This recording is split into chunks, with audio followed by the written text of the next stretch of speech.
Muy buenos días, mi nombre es Luis Márquez Peñafiel, estudiante de la Universidad Continental en la Facultad de Psicología. Y el día de hoy vamos a hablar un tema bastante coyuntural para esta sociedad en la que vivimos en el Perú, es sobre si se debería enseñar, si se debería introducir la educación sexual en las instituciones educativas o no. Y para esto tenemos a nuestra invitada, la licenciada Roxana Bermudo Aguilar, que nos va a dar a conocer eh, su punto de vista, desde un punto de vista humanístico, desde un punto de vista moral, que no está de acuerdo que se introduzca la educación sexual en las instituciones educativas.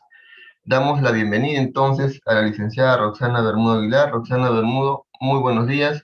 Bienvenida a este pequeño espacio, a esta pequeña entrevista. Hola Luis, ¿qué tal? Buenos días y gracias por la invitación. Bien, Roxana, como ya mencionaba, este tema es bastante polémico, es bastante coyuntural. Actualmente se viene viviendo tiempos complicados dentro de de la sociedad, por ejemplo, el tema moral, el tema ético. Y recordar para entrar ya en contexto este último episodio que hubo sobre el Ministerio de Educación cuando quiso introducir el tema del género dentro de las instituciones educativas. Los padres de familia pues inmediatamente hicieron marchas, no estuvieron de acuerdo con esta inclusión de género dentro de las instituciones por múltiples argumentos, por múltiples de repente evidencias que había que no iba a funcionar. Y finalmente no se llevó a cabo estas fichas que se tenían que implementar en los colegios. Y el día de hoy justamente estamos también hablando de si se debería o no se debería enseñar una educación sexual en las instituciones educativas, dentro de las escuelas, dentro de los colegios. Y justamente era esta pregunta para ti, ¿no? ¿Estás de acuerdo? ¿No estás de acuerdo en que se debe enseñar la educación sexual? Para iniciar esta entrevista. Pero antes quiero preguntarte y quiero que nos definas también qué es la educación sexual o qué es la sexualidad, licenciada. Bueno Luis, en sí pues la sexualidad somos el hombre, somos la mujer, somos seres humanos sexuales, ¿no? Y esto es parte normal de nosotros mismos. Con ello pues viene lo que es lo saludable, lo natural. Y quiénes somos a partir de cada etapa de nuestra vida.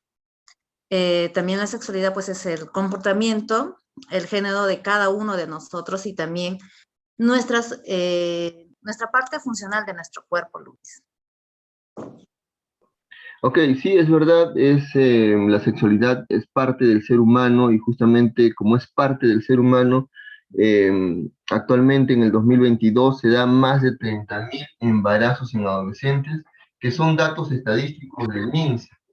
En función a este dato estadístico, Roxana, ¿tú consideras de que no es necesario, ¿no?, el tema de educación sexual en los colegios?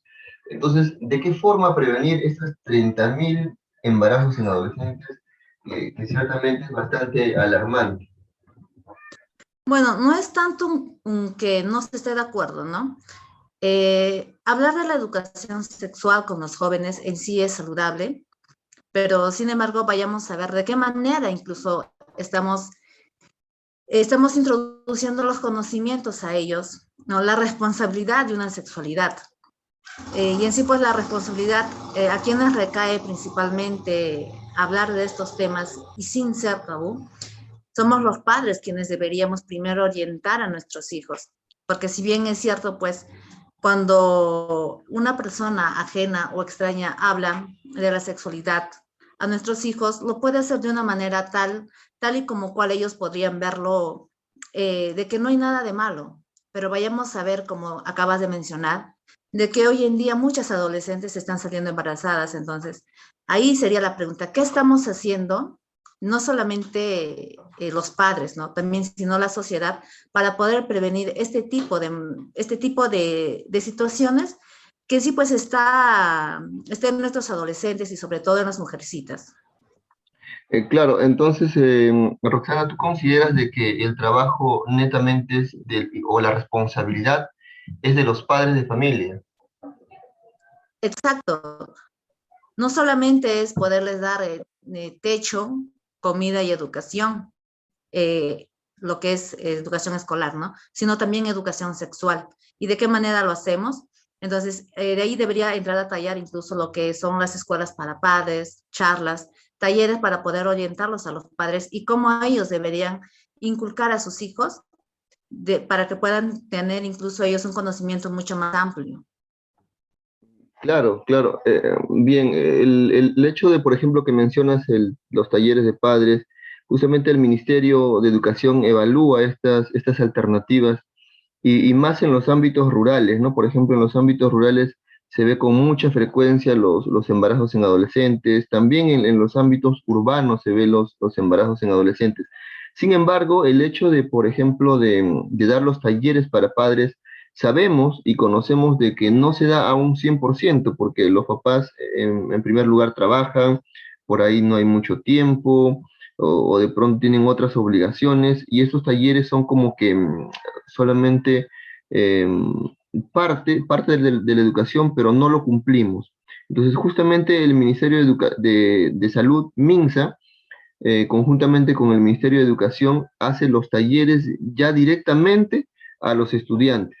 Y algo que se observó dentro de esos talleres, por ejemplo, es estos, estas charlas que se da a primero, segundo, tercero, cuarto y quinto grado de secundaria, incluso no de repente fomentando la sexualidad en pleno, ¿no? Sino también se dio de que se estaban repartiendo los preservativos, de que se estaban de repente por ahí dando a los chicos de cuarto, quinto años como forma de prevención. ¿Estás de acuerdo con esta de repente normativa que ha sacado el Ministerio de Educación que tiene convenio con el MINSA o no, Roxana? Bueno, las charlas, los talleres, muy de acuerdo, pero una forma de repartir, por ejemplo, preservativos, estamos induciendo prácticamente al joven, a la señorita, a que puedan tener relaciones sexuales. Los estamos incentivando, ¿no? Entonces, esperando, por ejemplo, a que el Estado pueda proveer estos materiales para que se puedan cuidar. Es muy poco lo que se hace, pero sí lo estamos induciendo de manera indirecta y fomentando a que puedan tener relaciones sexuales, pero siempre y cuando tengan cuidado.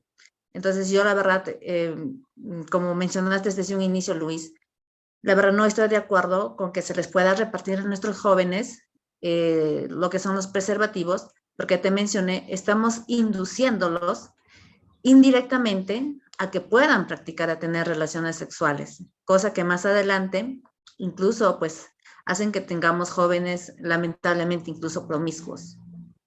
Um, claro, y sí, claro, eso es verdad. Y también hay algo muy importante que mencionar, que el que lo estaba dejando pasar de repente, el tema de la moral, ¿no? ¿De qué forma? Porque sé que no solamente tú estás de repente en contra de que se fomente el tema de repartir los... Bien, bien, Roxana, claro, el hecho de poder decir de repente de que estamos en contra, y entiendo de que no solamente tú estás en contra, sino mucha gente y más aún el ámbito moral, el ámbito, por ejemplo, religioso, ¿no? ¿De qué forma de repente entonces se puede enseñar a los estudiantes o prevenir a los estudiantes? Porque sabemos que al repartir estos preservativos, evidentemente que la religión y la moral y muchas personas no están de acuerdo. Mi pregunta es, ¿existirá alguna estrategia para poder de repente prevenir esta situación bastante alarmante que es el tema de los embarazos en adolescentes? Bueno, como te había mencionado Luis, en sí pues somos los padres. ¿Y quién mejor que los padres para poder hablar de estos temas, que no sea un tabú? Porque muchas veces los padres nos avergonzamos tocar estos temas y mejor que sea pues la sociedad quienes impartan este conocimiento, dejamos que la sociedad lo haga. Entonces, una manera que, bueno, a mi punto de vista sería ese, ¿no? De que en sí se pueda trabajar con los padres, buscar estrategias. Si como bien es cierto dices, pues no todos llegan a una charla, a un taller, pero se puede buscar un sinfín de estrategias para poder llegar a ellos, ¿no? Y más ahora que se ha dado la pandemia, hemos utilizado otro tipo de método, por ejemplo, para podernos comunicar, que es el Zoom, y hay muchas otras plataformas que podríamos utilizarlo para una mejor comunicación. Claro, por ejemplo, ese tema que te lo mencionas, el tema tabú en los padres, se ha notado mucho, como te decía, en las zonas rurales. ¿De qué forma nosotros podemos entonces llegar a estos padres o a estos adolescentes a prevenir el tema del embarazo? Porque si bien es cierto, el hecho de darles los preservativos o darles los talleres que se les da, mencionas de que es como que darle una iniciativa, ¿no? Para que el joven de repente inicie una actividad sexual. Pero este tema de los 30.000 embarazos dentro del 2022 y aún no cerramos el año, me parece que es bastante alarmante, ¿no? Habría de repente que estructurar o reestructurar. ¿Tú qué propones como estrategia, ¿no? Para los adolescentes? Porque de hecho que vamos a utilizar estas plataformas, como ya lo mencionabas, pero el adolescente es como que se queda allí y, y simplemente en investigar. Pero ¿podemos nosotros de repente intervenir desde la parte religiosa, desde la parte moral para concientizar al estudiante? ¿O consideras de que no tiene nada que ver acá la parte religiosa? Eh, la parte religiosa tiene mucho que ver también, ¿no? Porque total, somos creación de Dios. Y pues qué mejor que nuestro creador nos ha dado la sexualidad. Si nos ha dado la sexualidad, pues no es para condenarlo, sino para llevarlo de una manera responsable. Eh, Trabajar con los jóvenes, por ejemplo, no es fomentar y decirles, pues jóvenes, ¿sabes qué? Acá tengo un condón y se utiliza de esta manera. Si no podemos trabajar con ellos desde la psicoeducación, incluso podemos trabajar, por ejemplo, lo que son, cuáles son sus propósitos que tienen los jóvenes, ¿no? Enfocarnos a sus decisiones personales, enfocarnos, por ejemplo, en el plan que tienen, en el proyecto de vida. Y como bien sabemos, si un joven tiene un proyecto de vida, y en este caso las jovencitas que han salido embarazadas, muchas veces estos proyectos de vida no se va a cumplir. Entonces deberíamos trabajar desde esa parte, incluso con los jóvenes. Y la parte religiosa pues tiene mucho que ver porque en la Biblia pues no en ninguna parte habla de que repudia las relaciones sexuales, más por el contrario, es un disfrute de pareja, pero sí en la manera en cómo lo hagamos, ¿no? Es muy distinto. Y pues, como te mencionaba, la Biblia pues está para podernos incluso ayudar y enseñar en lo que es lo moral. Claro, y ahora que lo tocas, por ejemplo, el tema de la Biblia, el Ministerio de Educación cuando quiso lanzar y actualmente existen los enfoques dentro de la educación, por ejemplo, el enfoque de género, que nos permite a nosotros respetar tanto a la mujer como al varón. Sin embargo, existen opiniones también contradictorias, ¿no? De que este enfoque es como que de repente un enfoque que va como que a ocultas, ¿no? Detrás de esto hay una perversión. Por ejemplo, el tema de la homosexualidad, el tema de repente de la bisexualidad, o de los famosos bisexuales, heterosexuales, etcétera, etcétera, que detrás de este enfoque de género exista todo esto y que el Ministerio de Educación quiera que los estudiantes o motive a que los estudiantes pues tengan estos conocimientos, pero no solamente como conocimientos, sino como práctica. Y esto esta pregunta que te hago no es porque se cree, ¿no? Sino que en la última marcha que hubo, que tuvo gran manifestación de padres de familia, es así como ellos mostraron evidencias, ¿no? En los cuadernillos, en las fichas que se les iba a dar a los estudiantes de segundo, tercero, cuarto y quinto año. Entonces, ¿tú consideras de que el Ministerio de Educación probablemente quiera lanzar este enfoque de género no como una educación buena, sino como una perversión dentro de estas fichas que se reparten a los estudiantes? Bueno, Luis, yo la verdad no estoy a favor de que queramos incluir a nuestros hijos y decirles, mira, esto es normal, esto es natural. Como te mencioné, la parte moral, mi parte moral, la parte moral desde la Biblia, se condena las acciones en la que pues están inmersos lamentablemente, como dices, la perversión. ¿no? Y no estoy de acuerdo con la homosexualidad, porque pues al final conlleva incluso al ultraje de nuestros niños, y se han visto muchísimos casos, ¿no? La perversión. Y pues me baso en un texto bíblico que es el libro de 1 Corintios, capítulo 6, el versículo 9, ¿no? Donde que claramente la Biblia pues rechaza lo que es la homosexualidad, pero no en sí pues al ser humano, ¿no? Sino es la conducta que muchos de ellos incluso quieren impartir y quieren obligar a pensar a nuestros jóvenes, a pensar incluso a nuestros niños, porque si nosotros vamos a empezar a impartir o a enseñar desde primer año de secundaria, donde que están niños de 11, 12 años, les estamos prácticamente incentivando a que esto es normal, ¿no? Lejos de darle una educación sexual sana, los estamos motivando a una perversión. Ese es mi punto de vista. Claro, y ahora que lo mencionas, ¿no?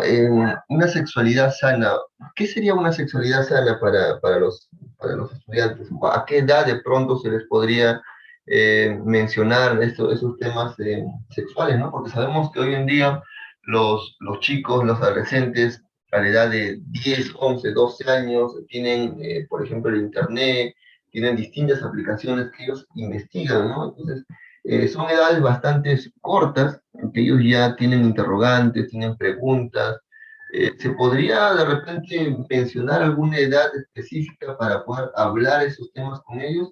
¿O es una edad que va progresivamente, no?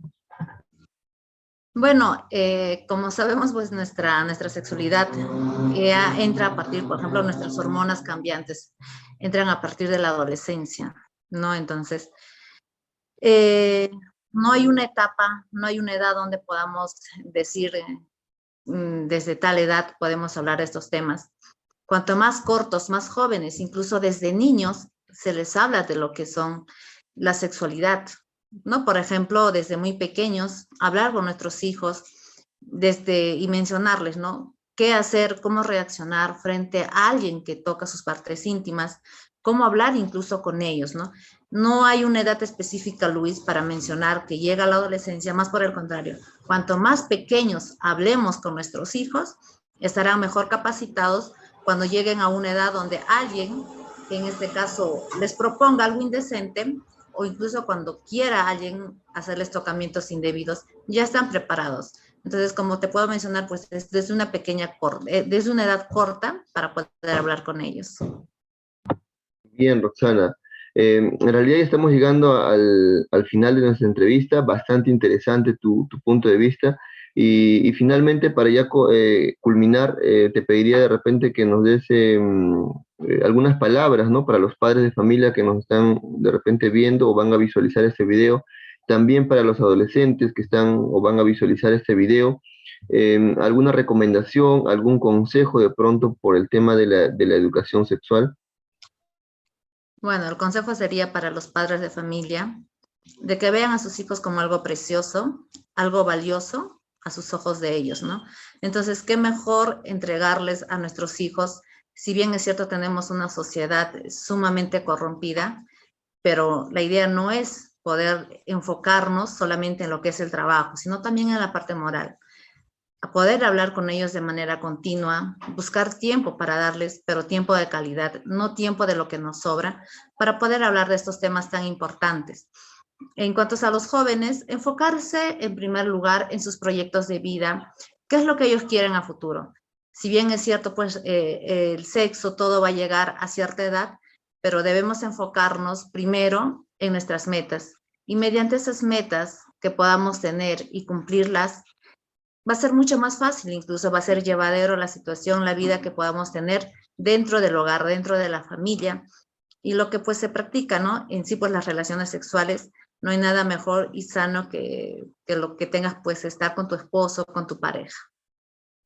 Ok, Roxana, muchísimas gracias por la entrevista. Bonitas palabras. Finalmente, ya para concluir, te agradezco muchísimo por la predisposición que has tenido, el tiempo que nos has regalado. Y bien, será hasta una nueva oportunidad. Muchas gracias, Roxana. Hasta luego. Nos vemos, Luis.